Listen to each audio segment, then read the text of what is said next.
पाटांगण वंदीन चरण डोळ्यांनी पाहिन रूप तुझे प्रेमी अलिंगिन आनंदे पूजिन भावे ओवाळीन म्हणेन मा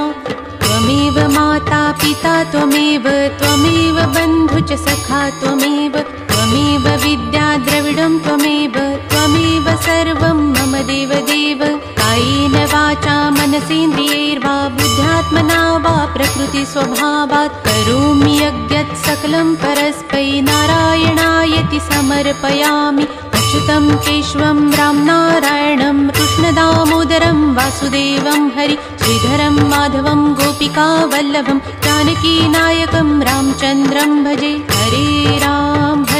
राम राम हरे हरे हरे कृष्ण कृष्ण